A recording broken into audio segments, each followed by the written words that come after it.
transfer affect what you maybe would have had to have done recruiting in terms of not just running out and grabbing a quarterback just for sake to have one?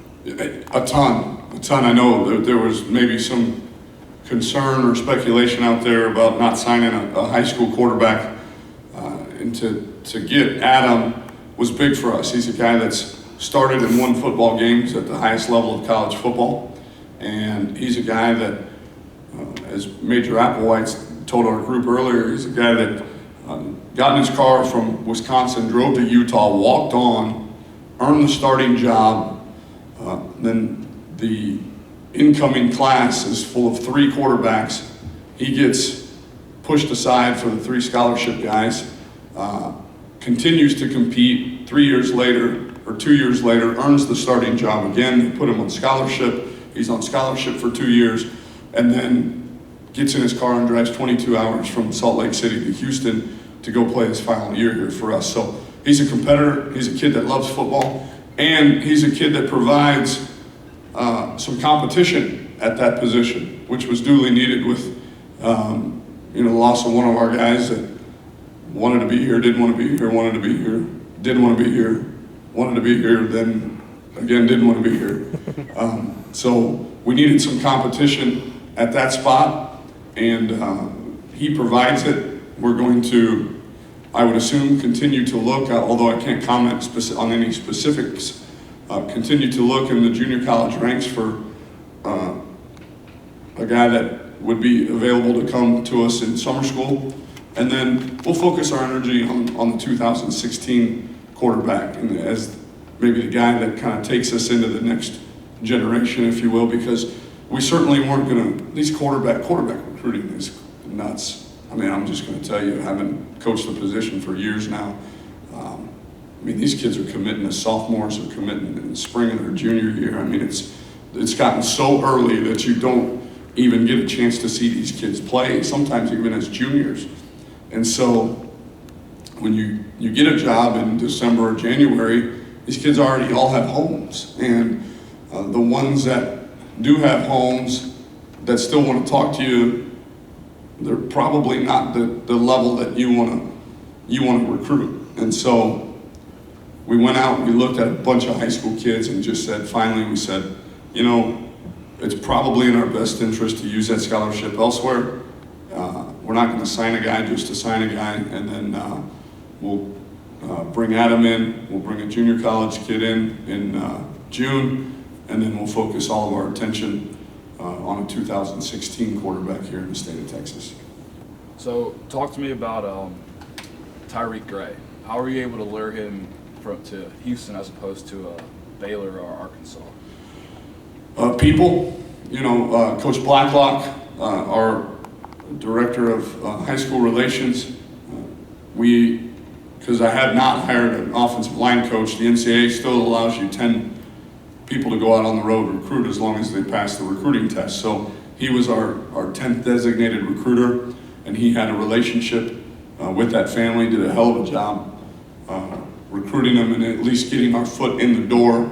And then, just the relationship, you build it as fast as you can, and you sell them on a vision of what the future here at U of H will hold for them, but you also sell them on what you've done in the past, which is win a national championship.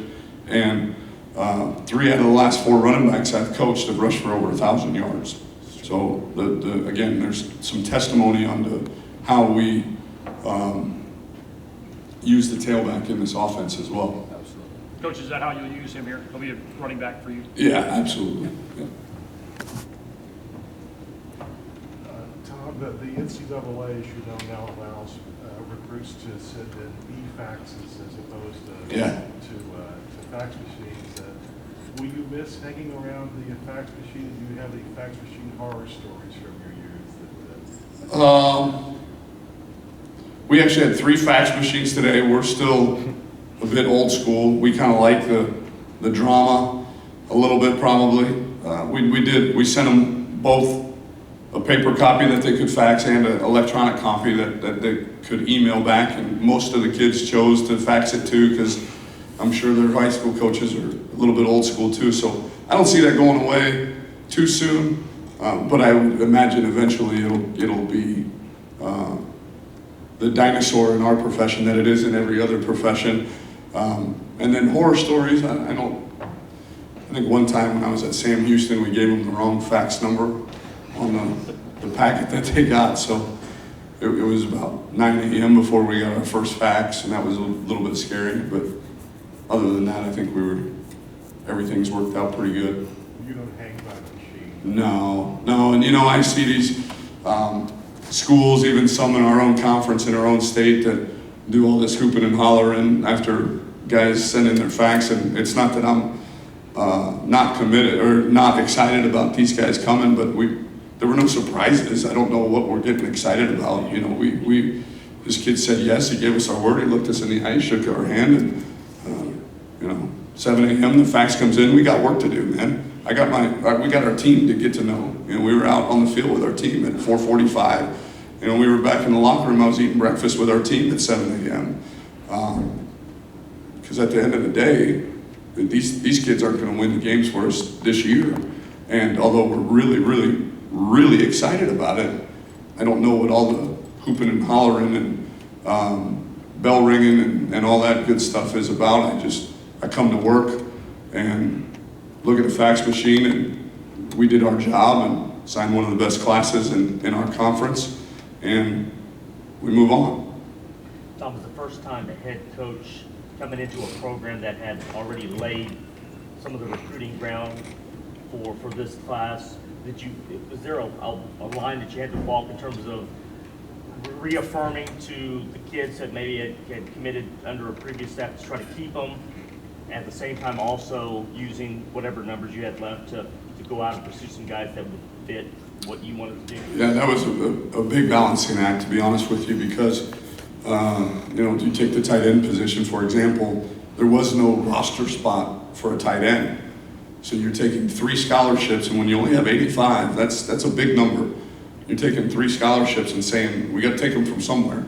And then you've got these kids that are committed, and we evaluated every single one of them that were committed previously, and we told them we will honor every commitment. That's non-negotiable. We will honor every commitment from the previous staff that would. I don't know that I would be allowed in any high school in the state of Texas had I not done it that way. But there were a select few that we said, you have a scholarship at the University of Houston, but I'm not sure really how you fit in our offense, defense, special teams, so on and so forth, and we will not be upset should you decide to look elsewhere and even choose another school to go to, and a couple opted to, and we were plenty okay with that because we feel like the 17 that we signed were exactly what we needed. Or 17 plus the 21 mid-year, or the 4 mid-year. So you say you were doing something at 4:45 this morning? Yeah, the last 3 days. What are we doing at 4:45 in the morning? We were working. We had some team building exercises. We while we were on the road recruiting, some guys. I don't know whether it was to test the waters or to see if the old culture was acceptable around here, but we had a few missed workouts and missed breakfasts and missed meetings and missed tutors, and so we put chains on the locker room door and we kept them out of the locker room and took their equipment away and their gear away and reminded them that it was a privilege to play for the University of Houston and to go in that locker room, and that they had to earn it back these last 3 days. Actually, it was scheduled all week, but they had to make this specific workout in a certain amount of time, and obviously Monday and Tuesday were a train wreck. They didn't even come close, and today they actually knocked it out of the park, and we took the chains off the doors. The kids were fired up. They got to shower, which was cool. They all were fired up about showering before going to class, and they got to put their U of H gear back on, and I told our director of football operations to make sure that he doesn't throw those chains away, though, because they could go back on at any moment, any time that we forget how this culture is going to be around here, that we'll throw them right back on and decide to, maybe we'll do it at 3:45 a.m. and figure out who really wants to be part part of this program. How much did you stress this culture to the new recruiting class? I can't hear you. So, How much did you stress this culture to the new recruiting class? a ton. You know, I think anytime, and that's one of the ones that's a little bit of theory. You know, this is my first head coaching job. This is my first time with a lot of these guys on staff. But I've seen how a winning and championship culture is developed and what's needed, and we made sure that they understood that this was going to be a culture of toughness, a culture of accountability, but at the end of the day, a culture of fun. But maybe I'm old school. Fun to me is winning. Right. You know, that's really fun. You know, the other stuff, the grinding, the lifting weights, the waking up early, that's just a price to pay to win, and that's the ultimate fun. And I'm gonna take care of these guys, and that's one thing that we did sell was life after football. That you know, we've got a plan in place to make sure that when they stop playing football, that they've got opportunities out there in the real world, especially in the city of Houston, which, by the way, I believe is the #1 job creating city in America. There's more jobs created in the city of Houston every day than anywhere else in this country. And we're going to tap into that resource like none other and make sure that, because nowadays, when I graduated college, a degree was worth something. You got a degree and a piece of paper and you went and applied for a job and you got it.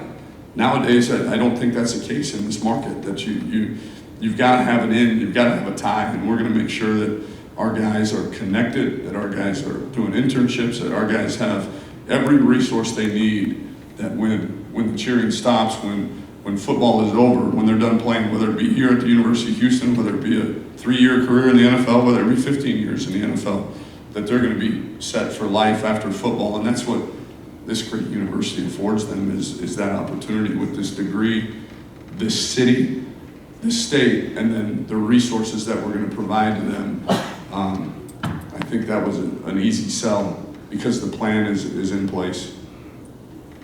Tom, there was the Aldridge connection with U of H with Josh Jones, but any insight